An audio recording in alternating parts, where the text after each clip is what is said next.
साथियों नमस्कार, स्वागत है आप सभी का उत्कर्ष परिवार में।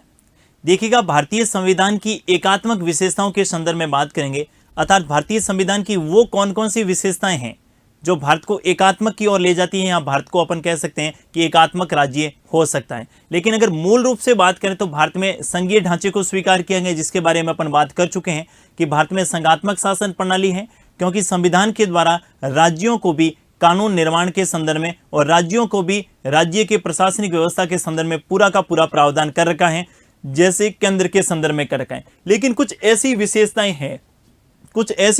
हैं जिसको अपन भारतीय संविधान की एकात्मक विशेषताओं से संदर्भ में बात कर सकते हैं। एग्जाम में प्रश्न कई बार पूछा जाता है कि निम्नलिखित में से कौन सी विशेषताएं भारतीय संविधान की एकात्मक विशेषताओं में नहीं है। निम्नलिखित में से कौन सी विशेषताएं एकात्मक में से नहीं है, तो इसमें आपको मुख्य रूप से कौन कौन सी भारतीय संविधान की एकात्मक विशेषताएं हैं, इनके संदर्भ में बात करेंगे। अर्थात भारतीय संविधान की कौन सी विशेषताओं के संदर्भ में बात करें, एकात्मक विशेषताएं। भारतीय संविधान की एकात्मक विशेषताएं, भारतीय संविधान की एकात्मक विशेषताएं। भारतीय संविधान की कौन सी विशेषताएं, एकात्मक विशेषताएं।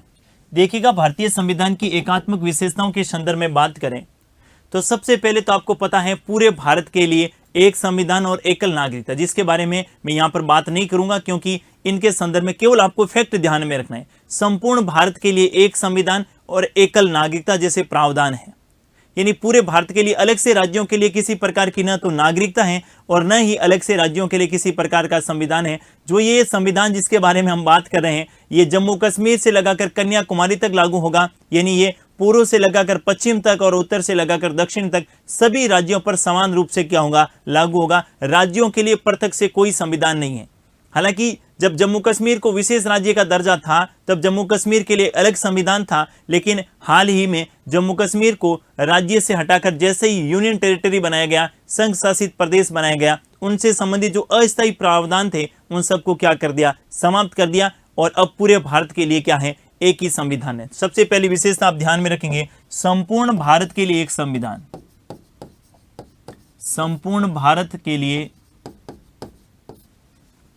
संपूर्ण भारत के लिए एक ही संविधान। संपूर्ण भारत के लिए एक ही संविधान। देखिए, ये सबसे बड़ी एकात्मक विशेषता अपन कह सकते हैं। संपूर्ण भारत के लिए कैसा संविधान है, एक ही संविधान है, अर्थात राज्यों के लिए पृथक से संविधान का प्रावधान नहीं किया। देखिए जरा, भारत में संविधान सभा के द्वारा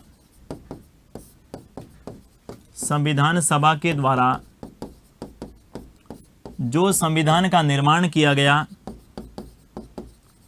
जो संविधान का निर्माण किया गया उसमें राज्यों के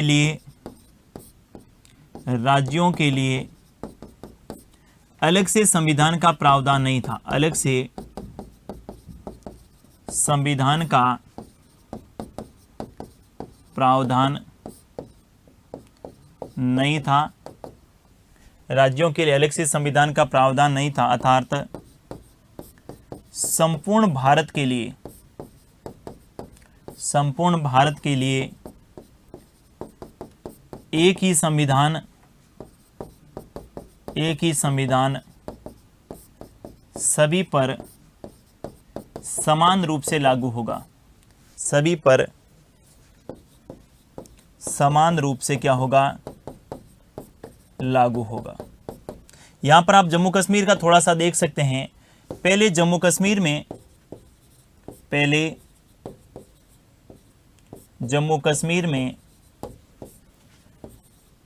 अलग से संविधान था,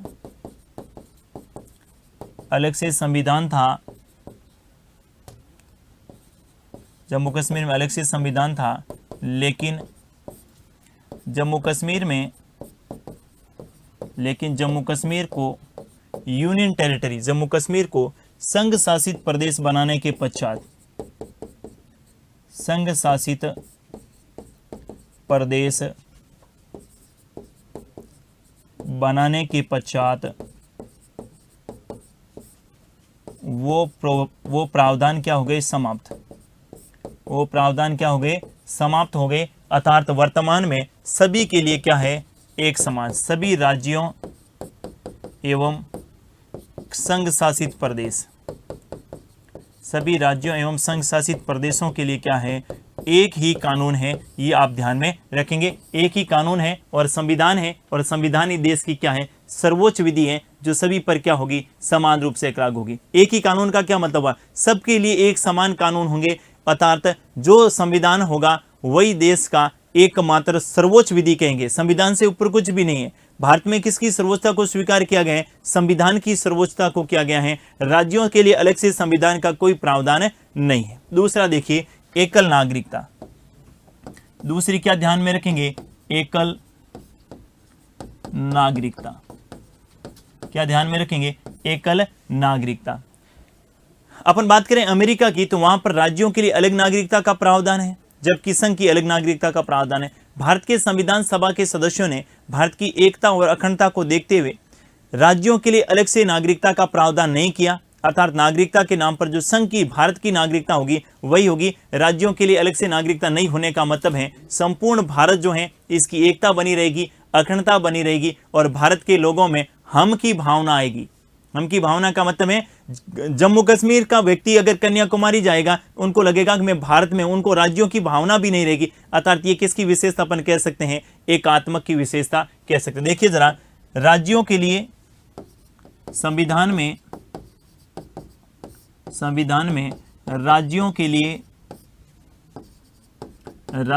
लिए प्रत्यक्ष नागरिकता का प्रावधान नहीं किया गया है। नागरिकता का प्रावधान नहीं किया गया है। संपूर्ण भारत के लिए एक ही नागरिकता होगी। एक ही नागरिकता होगी। संपूर्ण भारत के लिए क्या होगी? एक ही नागरिकता होगी। जबकि जम्मू कश्मीर की बात करें, किसकी बात करें? संयुक्त राज्य अमेरिका की बात करें तो क्या ध्यान में रखेंगे? अमेरिका में संघ एवं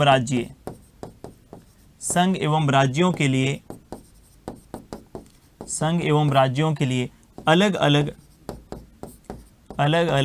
नागरिकता का प्रावधान किया गया है। अमेरिका में संघ एवं राज्यों के लिए अलग अलग नागरिकता का प्रावधान किया गया है, लेकिन भारत में संघ और राज्यों के लिए क्या होगी? एक ही नागरिकता होगी, जिसके बारे में अपने बात की थी नागरिकता से संबंधित जब बात की थी उस समय। यानी राज्यों के लिए अलग से नागरिकता कोई प्रावधान नहीं है। तो दो विशेषताएं होगी। पहली कौन सी? एकल नागरिकता, और दूसरी कौन सी? संपूर्ण भारत के लिए एक ही संविधान। तीसरी विशेषता के बारे में बात करें शक्तियों के संदर्भ में, तो देखिएगा वैसे तो शक्तियों का विभाजन किया गया है, लेकिन अगर अपन बात करें तो राज्यों की तुलना में केंद्र को शक्तियों के संदर्भ में ज्यादा शक्तिशाली प्रदान किए गए। ज्यादा शक्तियां किसे प्रदान की गई हैं? संघ को। जैसे समवर्ती सूची में राज्य भी कानून बना सकते हैं, संघ भी बना सकती हैं, लेकिन विवाद की स्थिति में संघ के द्वारा बनाए गए कानून क्या रहेगा? प्रभावी रहेगा। दूसरा, आर्टिकल 248 में जो अवशेष शक्तियों का प्रावधान है, और अवशेष शक्तियों पर कानून बनाने की शक्ति किसे प्रदान की गई है? संसद को प्रदान की गई है। यानी अवशेष शक्तियों पर राज्य विधानमंडल कानून नहीं बना सकता। ये भी क्या है? संघ को ज्यादा शक्तिशाली बनाता है, एकात्मक की बात करता है। तीसरा देखिए, कुछ ऐसे प्रावधान है भारतीय संविधान में, जैसे आर्टिकल 249 है, आर्टिकल 250 यानी 250 है, 252 है और 253 है। चार ऐसे आर्टिकल हैं जो राज्य सूची के विषय पर भी कानून बनाने की शक्ति किसको दे रहे हैं? संसद को दे रहे हैं। ये भी अपने आप में क्या है? एक एकात्मक की विशेषता अपन कह सकते हैं। देखिए जरा, शक्तियों के संदर्भ में तीसरी क्या ध्यान में रखेंगे? शक्तियों के संदर्भ में, शक्तियों के संबंध में संघ का शक्तिशाली होना। शक्तियों के संबंध में संघ का क्या होना? शक्तिशाली होना। शक्तियों के संबंध में संघ का क्या होना? शक्तिशाली होना। और संघ का शक्तिशाली होने का मतलब क्या, देखिए जरा, शक्तियों के संदर्भ में संघ का शक्तिशाली होने का मतलब है, सबसे पहले आप ध्यान में रखेंगे कि समवर्ती सूची पर, कौन सी सूची पर, समवर्ती सूची पर संघ के द्वारा बनाए गए कानून, संघ का मतलब संसद, संसद के द्वारा बनाए गए कानून, संसद के द्वारा बनाए गए कानून, बनाए गए कानून अधिक प्रभावी, अधिक क्या है, प्रभावी। देखा होगा आपने समवर्ती सूची, ये जो समवर्ती सूची वाला कंसेप्ट है हमने कहां से लिया था, ऑस्ट्रेलिया से। कहां से लिया था, ऑस्ट्रेलिया से लिया था। और समवर्ती सूची में क्या है, समवर्ती सूची में है कि जो भी विषय रहेंगे, जैसे वर्तमान में समवर्ती सूची में 52 विषय हैं। कितने विषय हैं, 52 विषय हैं। इन 52 विषय पर कानून जो है ये संसद भी बना सकती है और राज्य की विधानमंडल भी बना सकती है। समवर्ती सूची में जो विषय हैं इन पे कानून संसद भी बना सकती है और राज्य की विधानमंडल भी बना सकती है। लेकिन अगर दोनों के बीच में किसी कानून को लेकर गतिरोध उत्पन्न हो जाए, इसका मतलब है ऐसा कोई विषय जिस पर संघ ने भी कानून बनाया और राज्य की विधानमंडल ने बनाया, क्योंकि विषय कौन सा था, समवर्ती सूची का। अब यहां पर उस कानून को लेकर अगर टकराव की स्थिति हो जाए तो संघ के द्वारा मतलब संसद के द्वारा बनाया गया कानून क्या रहेगा, प्रभावी रहेगा। ये अपन कह सकते हैं कि किसकी विशेषता होगी, एकात्मक की। इसी में दूसरी बात आपको ध्यान में रखनी है, दूसरी कौन सी रखेंगे, अवशिष्ट शक्तियां। कौन सी शक्तियां, अवशिष्ट शक्तियां। और अवशिष्ट शक्तियों का उल्लेख कौन से आर्टिकल में है, 248। अवशिष्ट शक्तियां केंद्र में नीत होना। अवशिष्ट शक्तियां किस में नीत हैं, केंद्र में नीत होना। अवशिष्ट शक्तियों का कहां नीत होना, केंद्र में नीत। अवशिष्ट शक्तियों के प्रावधान के बारे में बात करें तो अवशिष्ट शक्तियों का उल्लेख भारतीय संविधान के आर्टिकल 248 में किया गया है। अवशिष्ट शक्तियां हमने कहां से ली हैं, कौन से देश से, तो ध्यान में रखिएगा, कौन से देश से, कनाडा से। अवशिष्ट शक्तियों के बारे में बात करें, अवशिष्ट शक्तियों का मतलब ऐसे विषय जिसका उल्लेख न तो संघ सूची में है, न ही राज्य सूची में है और न ही समवर्ती सूची में। ऐसे विषय जिनका उल्लेख न संघ सूची में, न राज्य सूची में, न ही समवर्ती सूची में, यानी किसी भी प्रकार का उल्लेख नहीं है, लेकिन कोई नया विषय है, यानी कोई नया विषय, उस पर कानून कौन बनाएगा, संसद के द्वारा बनाया जाएगा। जैसे साइबर क्राइम, साइबर क्राइम अभी तक न संघ सूची में है, न राज्य सूची में, न समवर्ती सूची में। इन पर कानून किन के द्वारा बनाया जाएगा, संसद के द्वारा। दूसरा देखिए, सैरोगेसी मदर के बारे में आपने सुना होगा और सैरोगेसी मदर के संदर्भ में हाल ही में संसद ने क्या बनाया, एक कानून बनाया। सैरोगेसी मदर को अपन क्या बोलते हैं, किराए की कोख। क्या बोलते हैं, किराए की कोख। अर्थात अवशिष्ट शक्तियां किस में नीत होती हैं, संसद में नीत होती है, केंद्र में। देखिए जरा, अवशिष्ट शक्तियों का उल्लेख 248 में। अवशिष्ट शक्तियों का मतलब है ऐसे विषय, ऐसे विषय जिनका उल्लेख, जिनका उल्लेख न तो संघ एवं राज्य सूची में है, न तो संघ एवं राज्य सूची में है, एवं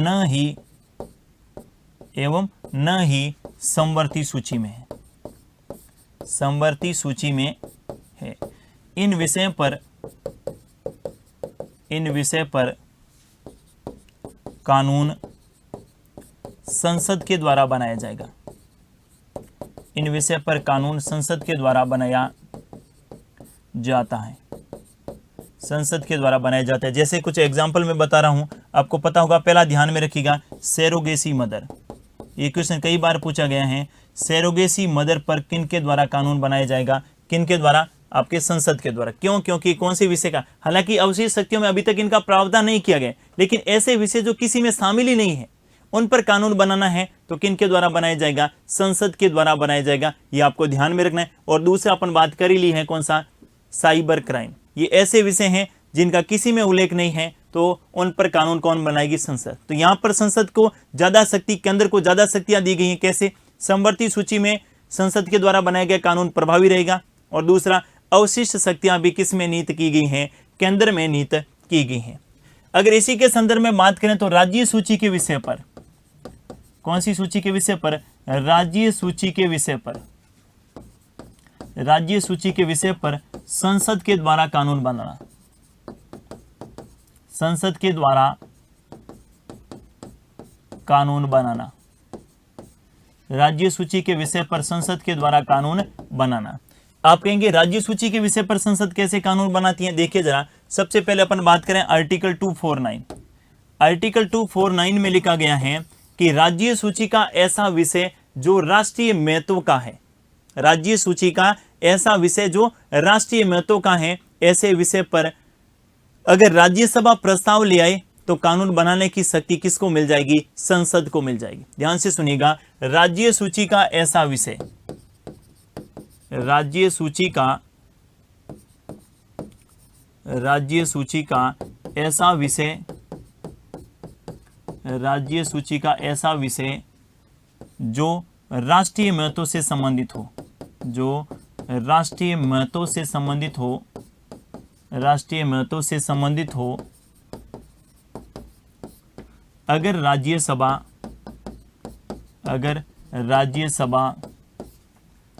2/3 बहुमत से प्रस्ताव ले आए, प्रस्ताव पारित कर दे, 2/3 बहुमत से प्रस्ताव पारित कर दे, तो कानून बनाने की शक्ति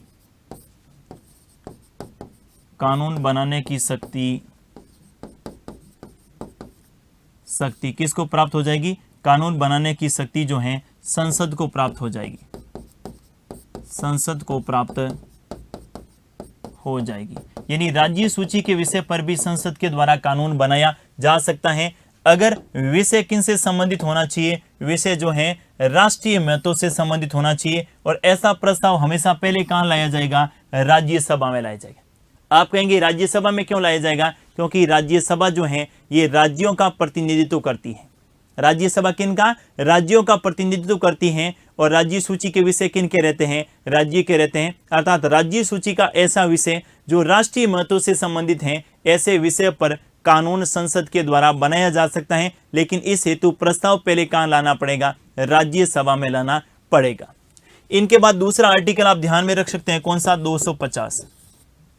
250 में लिखा गया है कि जब देश में राष्ट्रीय आपात हो, जब देश में राष्ट्रीय आपात लागू हो, राष्ट्रीय आपात का मतलब है आर्टिकल 352 प्रभावी हो, उस समय राज्य सूची के विषय पर संसद के द्वारा कानून बनाए जा सकते हैं। और इनके साथ ही ऐसा कानून राष्ट्रीय आपात की समाप्त होने की 1 वर्ष की अवधि तक ही क्या रहेंगे? प्रभावी रहेंगे। यह भी आपको ध्यान में रखना। कौन सा आर्टिकल? 250 में क्या लिखा है? राष्ट्रीय आपात के समय, किसके समय? राष्ट्रीय आपात के समय,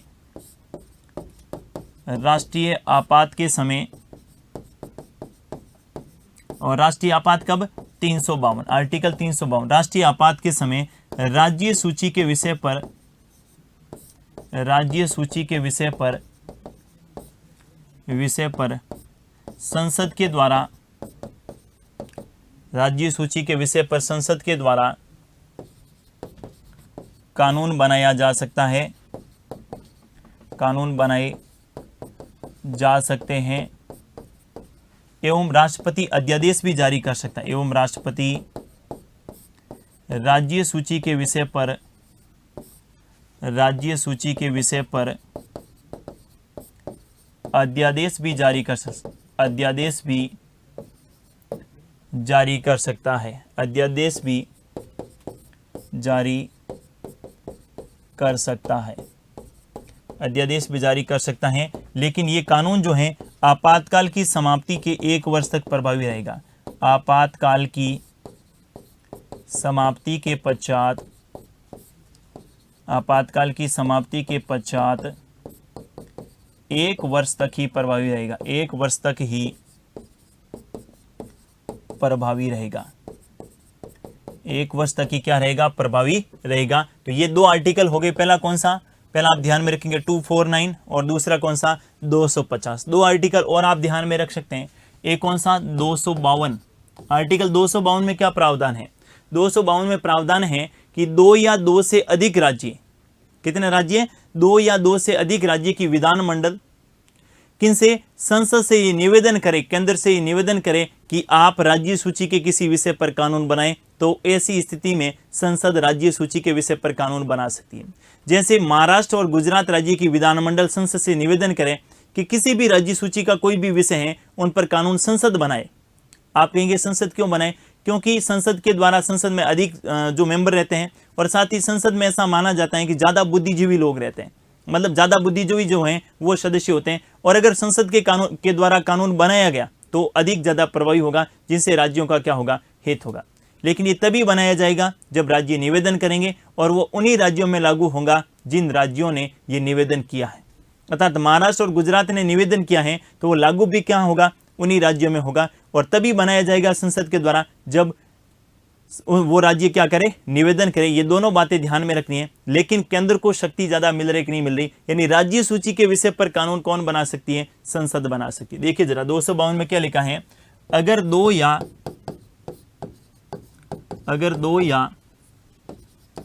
दो से अधिक राज्यों की विधानमंडल, अगर दो या दो से अधिक राज्यों की विधानमंडल संसद से निवेदन करे, संसद का मतलब केंद्र, संसद से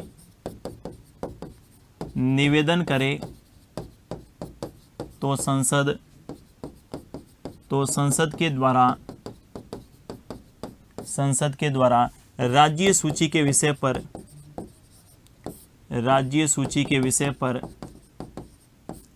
कानून बनाया जा सकता है,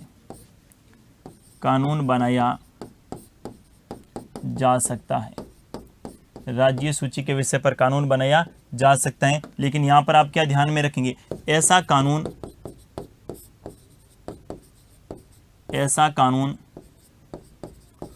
उन्हीं राज्यों में लागू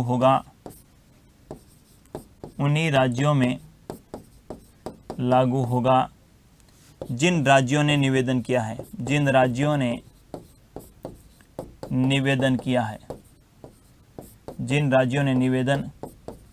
है। तो तीसरा कौन सा रह गया, आर्टिकल 252। नेक्स्ट आप ध्यान में रख सकते हैं आर्टिकल 254। क्या लिखा गया आर्टिकल 254 में? आर्टिकल 254 में लिखा है कि राज्य सूची का ऐसा विषय जिस पर कोई अंतर्राष्ट्रीय संधि या समझौता हुआ है और उनसे संबंधित कोई बात है, लेकिन विषय किनका है, राज्य सूची का, तो ऐसे विषय पर भी संसद के द्वारा कानून बनाया जा सकता है। क्या कहना चाह रहा हूं मैं, इसमें आपको ध्यान में रखना है कि ऐसा विषय जो है तो किनका, राज्य सूची का। कौन सी सूची का है, राज्य सूची का है, लेकिन कोई अंतर्राष्ट्रीय संधि हुई है, अंतर्राष्ट्रीय समझौता हुआ है और वो उस विषय से संबंधित है, ऐसे विषय पर संसद के द्वारा कानून बनाया जा सकता है। कौन सा रह गया, आर्टिकल 254। क्या ध्यान में रखेंगे आर्टिकल 254 में, यानी राज्य सूची का ऐसा विषय, राज्य सूची का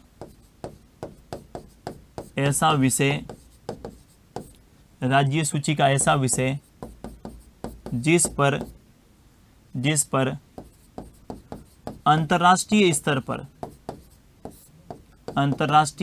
पर कोई संधि या समझौते में निर्णय हुआ है, कोई संधि या समझौते में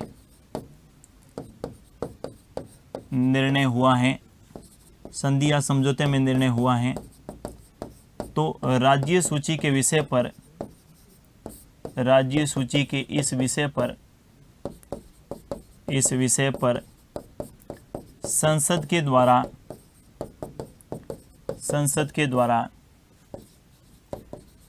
कानून बनाया जा सकता है, संसद के द्वारा कानून बनाया जा सकता है। कौन सा आर्टिकल ध्यान में रखेंगे, 254। यानी 4 ऐसे आर्टिकल हो गए जो केंद्र को अधिक शक्तिशाली बनाते हैं, राज्य सूची के विषय पर भी कानून बनाने की शक्ति देते हैं। आर्टिकल 249, आर्टिकल 250, आर्टिकल 252 और आर्टिकल 254। साथ ही समवर्ती सूची और इनके साथ ही कौन सी शक्तियां, अवशिष्ट शक्तियां, जिन पर कानून बनाने की शक्ति किनको मिल जाती है, संसद को मिल जाती है। ये भी अपने आप में क्या है, केंद्र को शक्तिशाली बनाता है। मतलब भारत की संविधान की कौन सी विशेषता के बारे में बात करें अपन, एकात्मक विशेषता। अगला देखिए, अगली विशेषता अपन बात करें तो वो है आपातकालीन प्रावधान। कौन से प्रावधान है, आपातकालीन प्रावधान, आपातकालीन प्रावधान। भारतीय संविधान के भाग 18, भारतीय संविधान के कौन से भाग के बारे में बात करें, भाग 18, और भाग 18 के अनुच्छेद के बारे में बात करें तो आर्टिकल 352 से 360 तक जो है आपातकालीन प्रावधानों का उल्लेख किया गया, जिसमें आर्टिकल 352 में जो है राष्ट्रीय आपात, कौन सा आपात है? राष्ट्रीय आपात। आर्टिकल 356 में कौन सा? राष्ट्रपति शासन, राष्ट्रपति शासन। और आर्टिकल 360 में कौन सा ध्यान में रखेंगे? वित्तीय आपात। यानी आपातकाल के संदर्भ में राष्ट्रीय आपात, राष्ट्रपति शासन और वित्तीय आपात, इनको लगाने के संदर्भ में शक्ति किसको प्रदान की गई है? किनको प्रदान की गई है? केंद्र को, राष्ट्रपति को। और राष्ट्रपति इनकी क्या करता है? घोषणा। किन की परामर्श से? तो 352 में तो मंत्रिमंडल की लिखित परामर्श से, और 356 और 360 में राष्ट्रपति मंत्रिपरिषद की परामर्श से। किसी भी राज्य में संवैधानिक तंत्र की विफलता पर 356 लगाया जा सकता है, मतलब राष्ट्रपति शासन, और भारत की साख को खतरा हो तो 360 लगाया जा सकता है। यानी आपातकाल के द्वारा केंद्र के द्वारा राज्यों पर नियंत्रण स्थापित किया जा सकता है। आपको पता होगा कि जब देश में आपातकाल लगता है, जब देश में क्या लगता है? राष्ट्रीय आपातकाल लगता है कि 250 के तहत राज्य सूची के विषय पर कानून बनाने की शक्ति किसको मिल जाती है? संसद को। राज्य सूची के विषय पर संसद के द्वारा कानून बनाया जा सकता है जब देश में क्या होगा? राष्ट्रीय आपात लागू होगा। 356 में तो किसी भी राज्य में संवैधानिक तंत्र की विफलता के नाम पर क्या लगाया जा सकता है? राष्ट्रपति शासन लगाया जा सकता है। और साथियों, आपने कई बार देखा होगा, साथ में नोटिस भी किया होगा कि ऐसा बहुत बार हुआ जब संवैधानिक तंत्र की विफलता के नाम पर उस राज्य की विधानसभा को भंग कर दिया जाता है, मंत्रिपरिषद को क्या कर दिया जाता है? समाप्त कर दिया जाता है। मंत्रिपरिषद को समाप्त करके राज्य की शासन की सारी जिम्मेदारी किनकी हो जाती है? केंद्र अपने नियंत्रण में ले लेता है। ये भी अपने आप में क्या है? केंद्र के द्वारा राज्यों पर क्या नियंत्रण स्थापित करना है। तो आपको ध्यान में रखिएगा, संवैधानिक तंत्र की विफलता के आधार पर क्या ध्यान में रखेंगे? संवैधानिक तंत्र की विफलता के आधार पर, संवैधानिक तंत्र की विफलता के आधार पर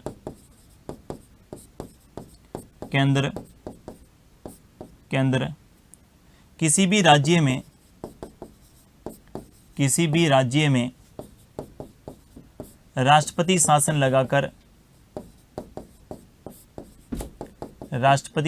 लगाकर विधानसभा एवं मंत्रिपरिषद को भंग या निलंबित कर सकता है। विधानसभा एवं मंत्रिपरिषद को भंग या निलंबित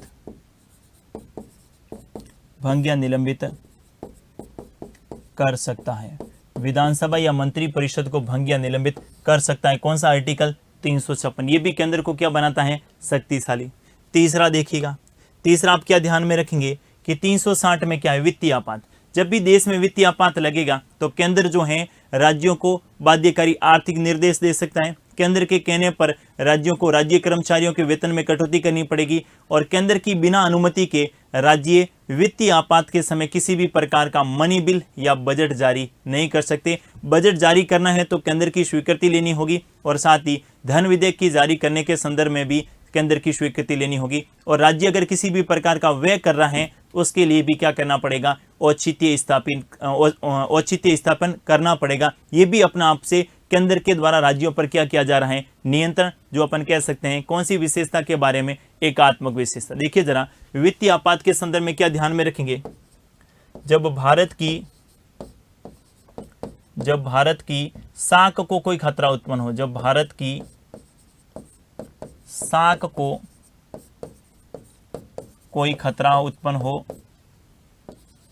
तो कोई खतरा उत्पन्न हो, उस समय राष्ट्रपति के द्वारा, कौन लगाएगा? राष्ट्रपति के द्वारा वित्तीय आपात लगाया जा सकता है। वित्तीय आपात की घोषणा की जा सकती है। वित्तीय आपात की घोषणा की जा सकती है। और इनके समय राज्यों पर नियंत्रण कैसे होगा? कि राज्य कर्मचारियों के वेतन में कटौती, राज्य कर्मचारियों के वेतन में कटौती करवाई जा सकती है। दूसरा, राज्य को धन विधेयक एवं बजट के संदर्भ में भी केंद्र से क्या लेनी पड़ेगी? अनुमति लेनी पड़ेगी। और राज्य अगर किसी भी प्रकार का व्यय कर रहा है, इनके लिए क्या करना पड़ेगा? औचित्य स्थापन करना पड़ेगा। क्या करना पड़ेगा, औचित्य स्थापित करना पड़ेगा। अर्थात आपातकाल के संबंध में भी ज्यादा शक्तियां किसे प्रदान, ज्यादा क्या पूरी आपातकाल प्रावधान के माध्यम से केंद्र जो है राज्य पर क्या कर सकता है, नियंत्रण। और साथियों इसका जबरदस्त दुरुपयोग हुआ था किनका, आर्टिकल 356 का। जब देश में प्रधानमंत्री इंदिरा गांधी जी थे तो इंदिरा जी ने लगभग 50 से अधिक बार, इंदिरा जी ने अपने कार्यकालों के दौरान 50 से अधिक बार जो है अलग अलग राज्यों में राष्ट्रपति शासन की घोषणा करी। और एक एक साथ 5 6 से 8 राज्यों में जो है उन्होंने राष्ट्रपति शासन लगाया। और मोरारजी देसाई आपने देखा होगा बहुत ही कम समय तक भारत के प्रधानमंत्री रहे थे, लेकिन फिर भी उन्होंने 15 से अधिक राज्यों में क्या लगाया, राष्ट्रपति शासन लगाया। 15 से अधिक राज्यों में राष्ट्रपति शासन की घोषणा करवाई। ये अपने आप में क्या था, ये केंद्र के द्वारा राज्यों पर नियंत्रण स्थापित करने के संदर्भ में थी। हालांकि बाद में जो है SR बॉम्बे वर्सेस कर्नाटक राज्यवाद में सुप्रीम कोर्ट ने स्पष्ट कर दिया कि ऐसे किसी भी राज्य में राष्ट्रपति शासन नहीं लगाया जा सकता। राष्ट्रपति शासन एक अंतिम विकल्प रहेगा, जब सारे जो हैं ये विकल्प समाप्त हो जाए ऐसी स्थिति में ही राष्ट्रपति शासन लगेगा। साथियों ये आर्टिकल 356 पे संविधान सभा में जबरदस्त डिस्कस हुआ था। संविधान सभा में सर्वाधिक विवादों में रहने वाला कोई आर्टिकल था तो आर्टिकल 356 था। और संविधान सभा के बहुत सारे ऐसे मेंबर थे, उन्होंने विरोध किया था। उन्होंने कहा कि आप जो है केंद्र को एक ऐसी शक्ति दे रहे हो जिसे राज्यों पर वो नियंत्रण रखेंगे और राज्य जब भी ज्यादा यूं करेंगे उस पर राष्ट्रपति शासन लगा देंगे। अंबेडकर साहब ने बड़े सहज और स्पष्ट शब्दों में संविधान सभा के सदस्यों को संतुष्ट करते हुए कहा कि आर्टिकल 356 तो मर्तप्राय है।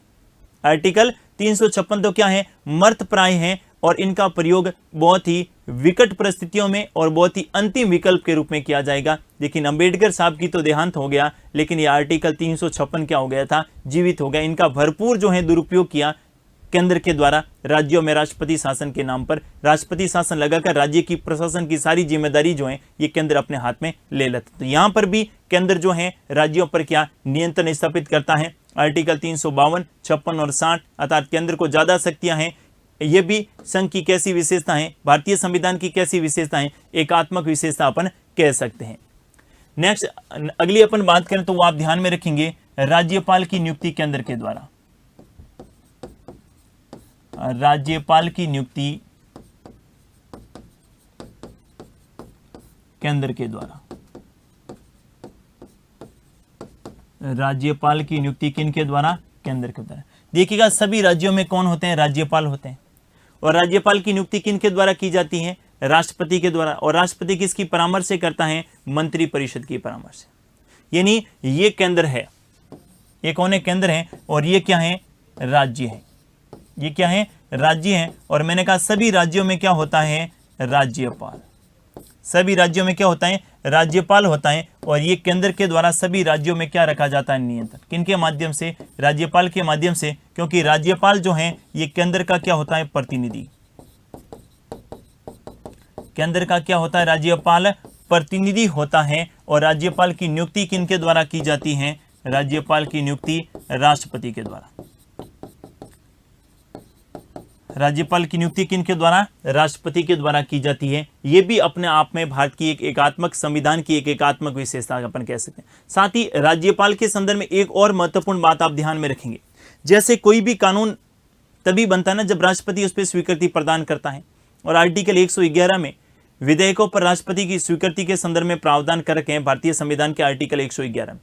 उसी प्रकार राज्य की विधानमंडल के कानून या राज्य की विधानसभा विधान परिषद में पारित होने के बाद जो है राज्यपाल के पास आते हैं और राज्यपाल की स्वीकृति के पश्चात ही विधेयक क्या बनते हैं, अधिनियम बनते हैं। और आर्टिकल 200 में, कौन से अनुच्छेद में, आर्टिकल 200 में राज्यपाल को, किनको, राज्यपाल को विधेयकों की स्वीकृति के संबंध में अधिकार, विधेयकों की स्वीकृति के संबंध में अधिकार दे रखे हैं। विधेयकों की स्वीकृति के संदर्भ में क्या दे रखे हैं, अधिकार दे रखे हैं। देखिएगा यहां पर बहुत ही महत्वपूर्ण बात बताने जा रहा हूं। कोई भी विधेयक जो राज्य विधानमंडल ने राज्यपाल के पास भेजा है, राज्यपाल या तो उसे क्या कर देगा, स्वीकृत, या इसे क्या कर देगा, अस्वीकृत। या राज्यपाल इसको कहां भेज सकते हैं, वापस से पुनर्विचार के लिए भेज सकते हैं। और राज्यपाल को एक विशेष शक्ति दी गई है कि राज्यपाल किसी विधेयक को राष्ट्रपति के लिए सुरक्षित रख सकता है। राष्ट्रपति हेतु क्या रख सकता है, सुरक्षित। यानी राज्य विधानमंडल के द्वारा कोई विधेयक भेजा गया तो राज्यपाल इसको कहाँ भेज सकता है, राष्ट्रपति के पास भेज सकता है। कहाँ भेज सकता है, राष्ट्रपति के पास। और राष्ट्रपति को कौन से आर्टिकल में, आर्टिकल 201 में जो है राज्य विधानमंडल द्वारा भेजे गए विधेयक के संबंध में शक्ति प्रदान की गई है। तो कहीं ना कहीं राज्यपाल के माध्यम से राष्ट्रपति और केंद्र सरकार राज्यों पर क्या करती हैं, नियंत्रण स्थापित करती हैं, क्योंकि राज्यपाल की नियुक्ति कौन करता है, केंद्र करता है, और केंद्र का प्रतिनिधि कौन होता है, राज्यपाल होता है। क्लियर है। तो ये भी अपना कह सकते हैं कि ये भी भारतीय संविधान की कौन सी विशेषता, एकात्मक विशेषता हो सकती है। अगला देखिए जरा, अपन पढ़ रहे हैं भारतीय संविधान की कौन सी विशेषताएं, एकात्मक विशेषताएं। और एकात्मक विशेषताओं में नेक्स्ट अपन बात करेंगे अखिल भारतीय सेवाएं। अखिल भारतीय सेवाएं, देखिएगा अखिल भारतीय सेवाओं के संबंध में बात करें तो अखिल भारतीय सेवाओं में भारत में 3 प्रकार की अखिल भारतीय सेवाओं के संदर्भ में भारतीय संविधान के आर्टिकल के बारे में बात करें तो आर्टिकल आपने देखा होगा 308 से लगाकर 323 तक जो है अखिल भारतीय सेवाओं से संबंधित प्रावधान कर रखे।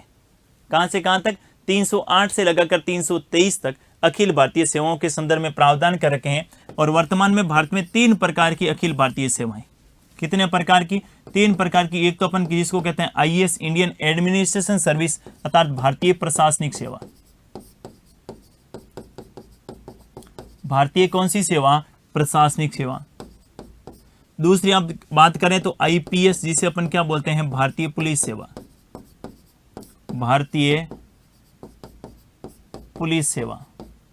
और तीसरी आप ध्यान में रख सकते हैं आईएफएस, जिसे अपन क्या बोलते हैं, भारतीय वन सेवा, इंडियन फॉरेस्ट सर्विस,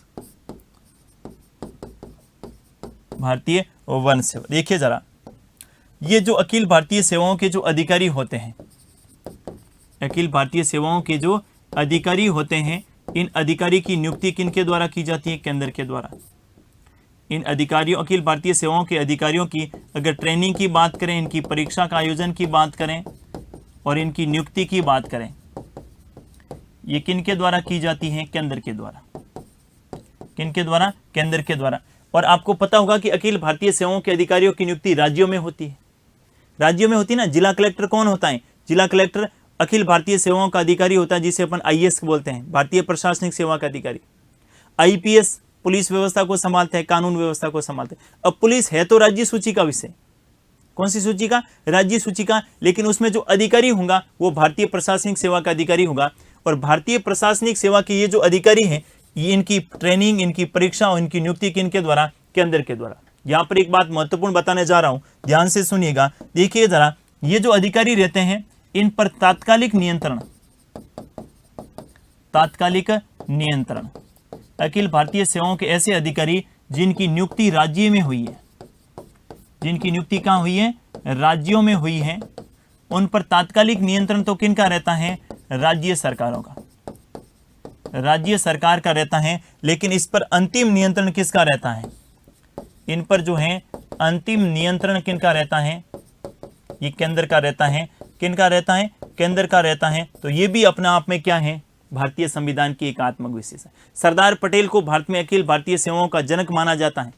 किनको माना जाता है, सरदार पटेल। और सरदार पटेल को ही भारत में क्या है, एकीकरण का जनक माना जाता है, क्योंकि पटेल ने ही कहा कि केंद्र को कैसे मजबूत किया जाए, और केंद्र को मजबूत के लिए अखिल भारतीय सेवाओं का होना बेहद ज्यादा आवश्यक है। और अखिल भारतीय सेवाओं के माध्यम से राज्यों में नियंत्रण रखा जा सकता है, किनके द्वारा, केंद्र के द्वारा। तो ये भी भारतीय संविधान की एक ऐसी विशेषता है, एकात्मक विशेषता है, क्योंकि अखिल भारतीय सेवाओं के कर्मचारी जो होते हैं, अधिकारी जो होते हैं, उनकी ट्रेनिंग, उनकी परीक्षा, आपको पता है यूपीएससी इनका एग्जाम करवाती है, संघ लोक सेवा आयोग के द्वारा इनका क्या करवाया जाता है, एग्जाम करवाया जाता है। और संघ लोक सेवा आयोग के द्वारा एग्जाम के बाद इनकी नियुक्ति केंद्र करता है। लेकिन इनको जब कैडर का आवंटन होता है, किनका आवंटन होता है, कैडर का आवंटन होता है, तो कैडर के आवंटन में अपन कहते हैं कि राज्य में फिर 24 कैडर है जैसे वर्तमान में, तो राज्यों में नियुक्ति होती है। लेकिन इसके बाद में अंतिम नियंत्रण इनका किन पर रहता है, केंद्र का रहता है। ये भी आपको ध्यान में रखना है।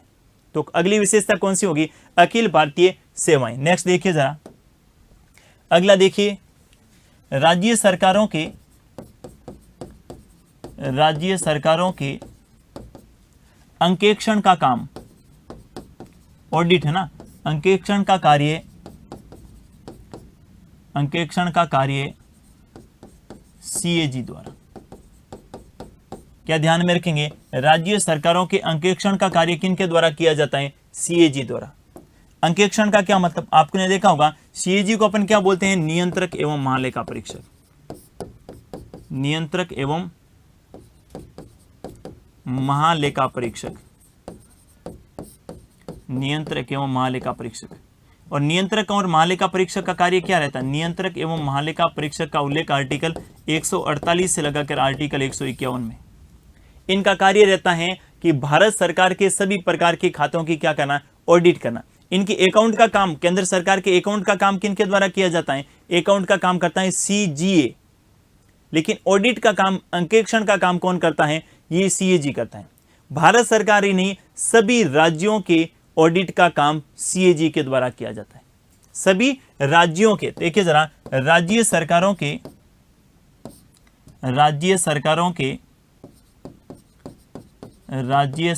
के लेखांकन एवं लेखा परीक्षण दोनों कार्य ये करता है सीएजी। लेखांकन एवं लेखा परीक्षण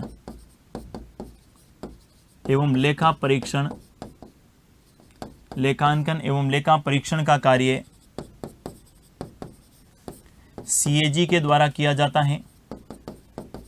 सीएजी के द्वारा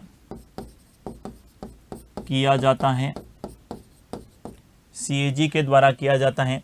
एवं सीएजी की नियुक्ति कौन करता है, केंद्र करता है। देखिए जरा, सीएजी की नियुक्ति किनके द्वारा की जाती है, राष्ट्रपति के द्वारा। सीएजी की नियुक्ति राष्ट्रपति करता है, और राष्ट्रपति किसकी सलाह पे करेगा, केंद्रीय मंत्रिपरिषद की परामर्श। किनकी परामर्श से, केंद्रीय मंत्रिपरिषद की परामर्श से करेगा। और सीएजी ही सभी राज्यों की, राज्य सरकारों के ऑडिट और अकाउंट का कार्य करता है। ये आपको ध्यान में रखना है। यानी केंद्र में तो एक अलग अधिकारी रहता है, अकाउंट के लिए अलग है और ऑडिट के लिए अलग है, लेकिन राज्यों में अकाउंट और ऑडिट मतलब लेखा परीक्षण और लेखांकन दोनों के लिए एक ही अधिकारी है। वो कौन है, सीएजी, जिसे अपन क्या बोलते हैं, नियंत्रक एवं महालेखा परीक्षक। ये राज्य सरकारों के ऑडिट की जांच करके पूरी एक वार्षिक रिपोर्ट जो है किनको सौंपता है, राज्यपाल को सौंपता है। और राज्यपाल उसको कहाँ रखते हैं, राज्य के विधानमंडल में रखते हैं। ये भी आप ध्यान में रख सकते हैं। ये भी एक ऐसी विशेषता है, एकात्मक विशेषता है भारतीय संविधान की। अगला देखिए जरा, नेक्स्ट अपन बात कर सकते हैं कि केंद्र के द्वारा राज्य सरकारों को निर्देश देना, राज्यों को निर्देश, केंद्र के द्वारा राज्यों को निर्देश। भारतीय संविधान में ऐसे बहुत सारे प्रावधान कर रखे हैं, भारतीय संविधान में ऐसे बहुत सारे आर्टिकल उल्लेखित हैं जिसमें केंद्र जो है राज्यों को क्या देता है, निर्देश देता है। ये भी आपको ध्यान में रखें। भारतीय संविधान में ऐसे बहुत सारे ऐसे आर्टिकल दे रखे हैं जिसमें केंद्र राज्यों को निर्देश देता है, उन राज्यों को निर्देशों को मानना होता है। जैसे कुछ आर्टिकल मैं बता रहा हूं, जैसे आर्टिकल 350A। कौन सा आर्टिकल 350A? आर्टिकल आप ध्यान में रख सकते हैं, कौन सा, 365। आर्टिकल 365 के तहत केंद्र जो है राज्यों को निर्देश देता है, और अगर राज्य निर्देशों की पालना नहीं करे तो संवैधानिक तंत्र की क्या मानी जाती है, विफलता मानी जाती है। और संवैधानिक तंत्र की विफलता के आधार पर उस राज्य में क्या लगाया जाता है, राष्ट्रपति शासन लगाया जा सकता है। तो यहां पर भी केंद्र को क्या ज्यादा शक्तिशाली। इनके अलावा और अपन बात करें तो 349 अपन कह सकते हैं, 347 है। ये कुछ ऐसे आर्टिकल हैं जिसमें केंद्र के द्वारा, किनके द्वारा, केंद्र के द्वारा राज्यों को क्या दिए जाते हैं, निर्देश।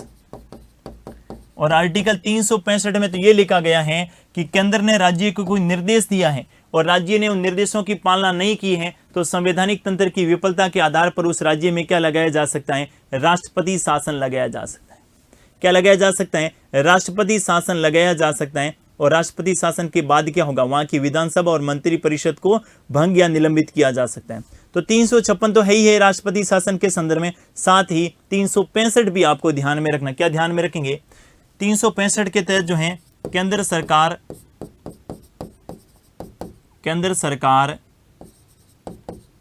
राज्यों को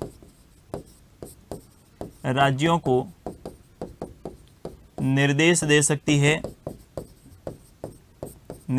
सकती है, एवं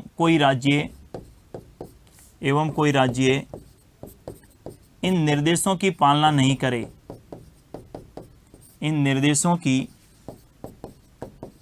पालना नहीं करे, निर्देशों की पालना नहीं करे तो संवैधानिक तंत्र की विफलता मानी जाएगी, संवैधानिक तंत्र की विफलता मानी जाएगी, संवैधानिक तंत्र की क्या मानी जाएगी, विफलता मानी जाएगी। यहां पर जो है केंद्र के द्वारा राज्यों को ये निर्देश दिया जाता है कि जो अल्पसंख्यक हैं उनको शिक्षा, प्राथमिक शिक्षा जो है मातृभाषा में उपलब्ध करवाई जाए। ऐसे बहुत सारे ऐसे आर्टिकल हैं भारतीय संविधान में जिसमें केंद्र के द्वारा राज्यों को निर्देश दिया जाता है। और 365 में तो ये लिखा है कि अगर राज्यों ने निर्देशों की पालना नहीं की तो ऐसा माना जाएगा कि उस राज्य में संवैधानिक तंत्र की क्या हो गई है, विफलता। और संवैधानिक तंत्र की विफलता के परिणाम आपको पता ही है, यानी राष्ट्रपति शासन लगाया जा सकता है। आपने देखा होगा ऐसे बहुत सारे सशस्त्र बल हैं, जैसे आपके आईटीबीपी है, सीआरपी, मतलब सशस्त्र बल जैसे सीमा सुरक्षा बल हैं। ऐसे सशस्त्र बलों की नियुक्ति जो है केंद्र करता है, क्योंकि सशस्त्र बल, अर्धसैनिक बल जो हैं ये केंद्र सरकार के नियंत्रण में आते हैं और इनकी तैनाती कहां पर हो जाती है, राज्यों में हो जाती है। आपने देखो कि बहुत बार ऐसा गतिरोध रहता है कि राज्य की पुलिस और अर्धसैनिक बलों के बीच में आपस में क्या हो जाता है, टकराव। क्योंकि अर्धसैनिक बलों पर नियंत्रण किनका रहता है, केंद्र का रहता है, और पुलिस किसके नियंत्रण में रहती है, राज्य के नियंत्रण। आपने देखो कि कई बार राज्यों के किसी नेताओं पर जो सीबीआई के द्वारा कार्रवाई की जाती है या केंद्र की कोई जांच एजेंसी कोई उसे गिरफ्तार कर दी है या केंद्र की कोई खुफिया एजेंसी उन पर किसी प्रकार की, तो वहां पर की उनकी पुलिस और उनकी बीच में आपने लालू प्रसाद यादव जी को संदर्भ में एग्जाम्पल देखा होगा, और हाल ही में ममता बनर्जी के संदर्भ में एग्जाम्पल देखा होगा। क्योंकि सशस्त्र बलों की नियुक्ति केंद्र करता है, राज्यों में की जा सकती है, लेकिन राज्यों में तभी करनी होती है जब राज्य की कानून व्यवस्था राज्य से नियंत्रण में नहीं हो और राज्य की पुलिस से काम नहीं चले। लेकिन कई बार केंद्र अपने आप को ज़्यादा प्रभावशाली मानते हुए उन राज्यों में सशस्त्र और अर्धसैनिक बलों की नियुक्ति कर देता है जो उनकी बात नहीं माने या उनके विरुद्ध इस प्रकार की कार्रवाई कर देता है, इस प्रकार, क्योंकि ये केंद्र का अर्धसैनिक बल किसके नियंत्रण में, केंद्र के नियंत्रण में। तो ये भी भारतीय संविधान में यहाँ पर बात करें कि ये ऐसे शक्तियां जो केंद्र को क्या ज्यादा शक्तिशाली बनाती हैं, अर्थात अपन एकात्मक के बारे में बात कर सकते हैं। अर्थात सशस्त्र बलों की नियुक्ति, सशस्त्र बलों की नियुक्ति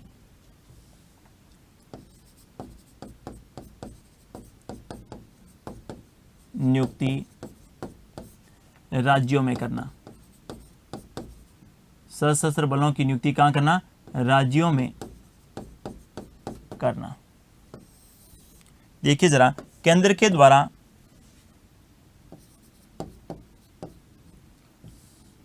क्या ध्यान में रखेंगे, सशस्त्र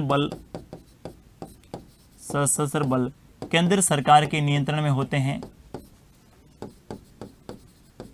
केंद्र सरकार के नियंत्रण में होते हैं, केंद्र सरकार के नियंत्रण में होते हैं एवं इनकी तैनाती भी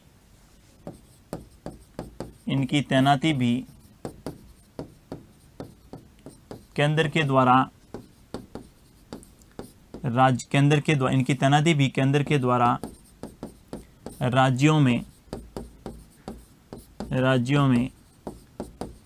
की जाती है, केंद्र के द्वारा कहाँ की जाती हैं, राज्यों में की जाती हैं। तो कई बार इसको लेकर जो है केंद्र अपना प्रभाव दिखाने के लिए अर्धसैनिक बलों की नियुक्ति, सशस्त्र बलों की नियुक्ति कहाँ कर देते हैं, केंद्र में कर देते हैं, जिसको लेकर भी केंद्र अपने आप को मैंने एग्जाम्पल बताया ना, जैसे लालू प्रसाद यादव जी के संदर्भ में ले लें, या फिर हाल ही में ममता बनर्जी और संघ सरकार के जो है गतिरोध आपने देखे होंगे किस हद तक चल रहे हैं। तो पश्चिम बंगाल में केंद्र सरकार के द्वारा अर्धसैनिक बलों की तैनाती करना भी कहीं न कहीं भारत में केंद्र को क्या बनाता है, ज्यादा शक्तिशाली। अर्थात ये भी केंद्र की कैसी शक्ति अपन कह सकते हैं, एकात्मक के संदर्भ में आपको ध्यान में रखना है। देखिएगा, इनके अलावा अपन बात करें तो जैसे वित्तीय संसाधनों के संदर्भ में केंद्र ज्यादा शक्तिशाली है, ये तो हमें पता ही है। और इनके अलावा भारत में नए राज्य का गठन करना है, राज्य की सीमाओं में परिवर्तन करना है या राज्यों के नाम में परिवर्तन करना है, यहाँ पर भी ये शक्ति किसे प्रदान की गई, संसद को। मैं बात करूंगा इस पर भी, लेकिन सबसे पहले वित्तीय मामलों में केंद्र को शक्ति, यानी वित्तीय संसाधनों के संबंध में केंद्र की मजबूती, वित्तीय संसाधनों के संबंध में केंद्र की क्या है, मजबूती। राज्यों को केंद्र पर क्या रहना पड़ता है, निर्भर रहना पड़ता है।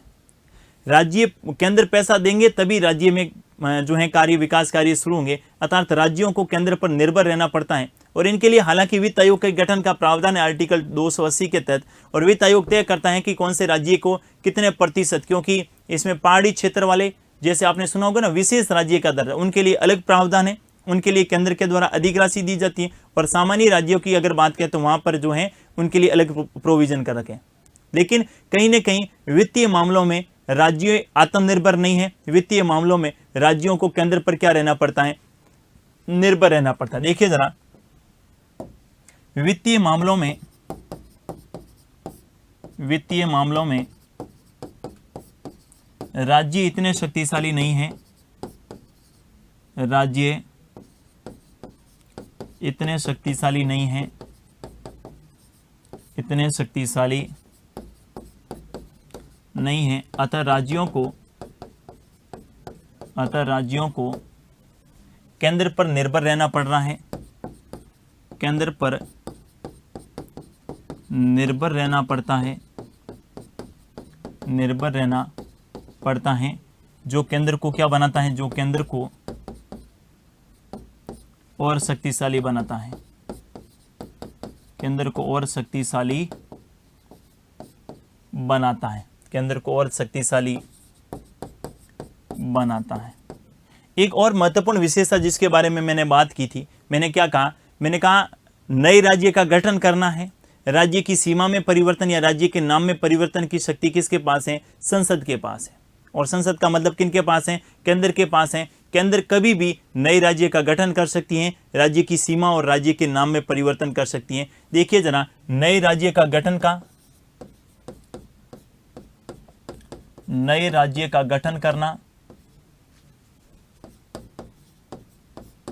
राज्य का गठन, राज्य की सीमा में परिवर्तन, राज्य की सीमा एवं नाम में परिवर्तन, राज्य की सीमा एवं नाम में परिवर्तन की शक्ति,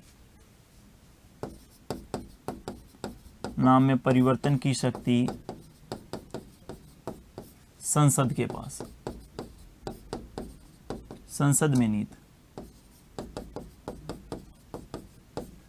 देखिए जरा, अपन इनके संदर्भ में बात करें तो भारतीय संविधान का एक आर्टिकल आपको ध्यान में रखना होगा। हमने बात की थी आर्टिकल 3। आर्टिकल 3 के तहत नए राज्य का गठन किया जा सकता है, राज्य की सीमा में परिवर्तन और राज्य के नाम में परिवर्तन किया जा सकता है। प्रक्रिया क्या रहेगी, सबसे पहले राष्ट्रपति के द्वारा, किनके द्वारा, राष्ट्रपति के द्वारा संबंधित राज्यों की विधानमंडल में, संबंधित राज्यों की विधानमंडल की राय जानने हेतु, विधानमंडल की राय जानने हेतु एक प्रस्ताव भेजा जाएगा, एक प्रस्ताव भेजा जाता है। फिर जब भी नए राज्य का गठन करना है, राज्य की सीमा में परिवर्तन करना है या फिर राज्य के नाम में परिवर्तन करना है, तो इनसे प्रभावित जो भी राज्य हो रहे हैं, जैसे राजस्थान का विभाजन करना है, राजस्थान के नाम में परिवर्तन करना है या राज्य की सीमा में परिवर्तन करना है, तो इनसे जो जो प्रभावित राज्य होंगे उन राज्यों में राष्ट्रपति के द्वारा क्या भेजा जाएगा, एक प्रस्ताव भेजा जाएगा और उनकी क्या ली जाएगी, राय ली जाएगी। उनकी क्या ली जाएगी, राय ली जाएगी कि हम जो है नए राज्य का गठन कर रहे हैं, राज्य की सीमा या राज्य के नाम में परिवर्तन करना जा रहे हैं, आपकी क्या राय है। राज्य राय देते तो हैं, लेकिन राज्य की राय को मानना संसद के लिए जरूरी नहीं है। यह भी बात आर्टिकल 3 में क्या लिखा गया है कि राज्यों के द्वारा, पहला स्टेप यह रहेगा। दूसरा देखिए, राज्यों के द्वारा दी गई राय को, राज्यों के द्वारा दी गई राय को मानने के लिए, दी गई राय को मानना संसद के लिए अनिवार्य नहीं है, संसद के लिए अनिवार्य नहीं है, अनिवार्य नहीं है। बस ये बात है, ये अपन कह सकते हैं ना कि एक प्रकार की प्रक्रिया है, उस प्रक्रिया के तहत गुजरना जरूरी होता है। बाकी राय दे या नहीं दे, राय माने या नहीं माने, कोई जरूरी नहीं है। राज्यों ने क्या कहा, कोई मानना जरूरी नहीं है। राज्यों ने राय देने से मना कर दिया, कोई जरूरी नहीं है। राज्य ने राय दी है उसको लागू करें कि नहीं करें, ये संसद पे डिपेंड करता है। अर्थात राज्यों के द्वारा दी गई राय को मानने के लिए संसद बाध्यकारी नहीं है।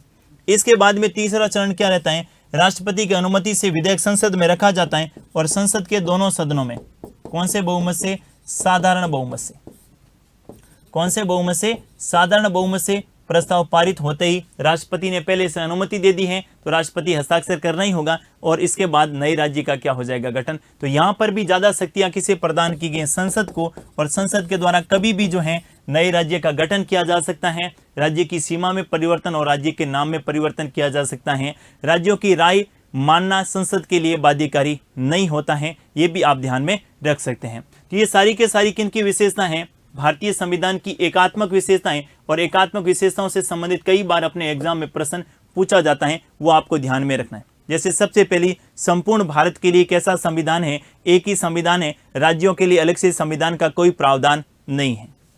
दूसरी देखिए जरा, दूसरी आप ध्यान में रख सकते हैं, एकल नागरिकता, राज्यों के लिए अलग से नागरिकता का कोई प्रावधान नहीं है। तीसरा है शक्तियों के संबंध में संघ का क्या होना, शक्तिशाली होना, जैसे संवर्ती और अवशिष्ट शक्तियां, इसमें संघ ज्यादा शक्तिशाली है। और साथ ही राज्य सूची के विषय पर भी संसद के द्वारा कानून बनाया जा सकता है, जैसे आर्टिकल 249 के तहत राष्ट्रीय महत्व के विषय के नाम पर संसद कानून बना सकती है, आपातकाल के समय संसद कानून बना सकती है, और साथ ही 2 या 2 से अधिक राज्यों की विधानमंडल के कहने पर संसद कानून बना सकती है। और ऐसा कोई विषय जो है तो राज्य सूची का, लेकिन उसको लेकर कोई अंतर्राष्ट्रीय स्तर पर कोई संधि या समझौता हुआ है, उस ऐसे विषय पर भी संसद के द्वारा कानून बनाया जा सकता है। अगला देखिए, आपातकालीन प्रावधान में भी आपको पता ही है, संसद सारी शक्तियां किस में निहित हैं, केंद्र में, क्योंकि आपातकाल लगाना है, आपातकाल हटाना है, ये सारे के सारे राष्ट्रपति के द्वारा किए जाते हैं। और राष्ट्रपति किनकी परामर्श से करता है, मंत्रिपरिषद। यानी किसी भी राज्य में संवैधानिक तंत्र की विफलता के नाम पर क्या लगाया जा सकता है, राष्ट्रपति शासन लगाया जा सकता है। नेक्स्ट आप ध्यान में रखेंगे, राज्यपाल की नियुक्ति किनके द्वारा, केंद्र के द्वारा, और केंद्र का प्रतिनिधि कौन होता है, राज्यपाल। और साथ ही आर्टिकल 200 के तहत राज्य सूची के किसी विषय को राष्ट्रपति के लिए क्या कर सकता है, सुरक्षित रख सकता है, कौन, राज्यपाल। और इसके बाद में आर्टिकल 201 के तहत राष्ट्रपति ऐसे विधेयक पर हस्ताक्षर करने के लिए बाध्यकारी नहीं। ये महत्वपूर्ण बिंदु है, ध्यान में रखिएगा। राज्य सूची का ऐसा कोई प्रस्ताव जो राष्ट्रपति के पास भेजा है, राष्ट्रपति हस्ताक्षर करने के लिए बाध्यकारी नहीं है, राष्ट्रपति हस्ताक्षर हेतु बाध्यकारी नहीं है, बाध्यकारी नहीं है। यानी पुनर्विचार के लिए भेज दिया और पुनर्विचार के बाद राज्य की विधानमंडल ने राज्यपाल के पास वापस भेजाएं तो राज्यपाल हस्ताक्षर करने के लिए बाध्यकारी, राष्ट्रपति हस्ताक्षर करने के लिए बाध्यकारी नहीं होता है, ये ध्यान में रखिएगा। जबकि संसद में अगर राष्ट्रपति ने पुनर्विचार के लिए भेजा है तो राष्ट्रपति ने एक बार पुनर्विचार के बाद वापस से वो विधेयक राष्ट्रपति के पास आता ना, तो राष्ट्रपति हस्ताक्षर करने के लिए क्या होता है, बाध्यकारी होता है। यहाँ पर राष्ट्रपति की शक्ति अपन देख सकते हैं। अखिल भारतीय सेवाएं जिन पर अंतिम नियंत्रण किनका होता है, केंद्र का होता है। अगला देखिए जरा, राज्य सरकारों के ऑडिटिंग एवं अकाउंट का कार्य सीएजी के द्वारा किया जाता है। नेक्स्ट विशेषता अपन बात करें तो अगली आप ध्यान में रख सकते हैं, केंद्र के द्वारा राज्यों को निर्देश एवं निर्देशों की पालना करना राज्यों के लिए अनिवार्य। सशस्त्र बलों की नियुक्ति, इनके अलावा वित्तीय संसाधनों में केंद्र की अधिक शक्तिशाली, और नए राज्यों के गठन के संदर्भ में भी केंद्र को क्या ज्यादा शक्तियां प्रदान की गई हैं। और साथ ही बहुत सारी ऐसी जांच एजेंसियां जैसे सीबीआई है, ये सीवीसी है, सारी की सारी जो है ये किस में निहित होती है, केंद्र में। और साथ ही अपन कह सकते हैं कि राज्यों में जो लोक सेवा आयोग होता है उनके सदस्यों की नियुक्ति तो राज्यपाल के द्वारा की जाती है, लेकिन उनके सदस्यों को हटाने का काम जो है ये किनके द्वारा, राष्ट्रपति के द्वारा किया जाता है। यानी राज्य में लोक सेवा आयोग के अध्यक्ष एवं सदस्यों को राष्ट्रपति के द्वारा हटाया जाएगा, न कि राज्यपाल के द्वारा। ये भी आप ध्यान में रख सकते हैं। तो ये भारतीय संविधान की कैसी विशेषता थी, एकात्मक विशेषताएं, जिसके बारे में हमने जाना समझा। और इनसे संबंधित प्रश्न ये पूछा जा सकता है कि कौन सी विशेषताएं एकात्मक की है और कौन सी विशेषताएं संघात्मक की, ये आपको ध्यान में रखना है। आज के लिए बस इतना ही, मिलेंगे नेक्स्ट क्लास में। तब तक मस्त रहिए और पढ़ते रहिए। शुक्रिया, धन्यवाद।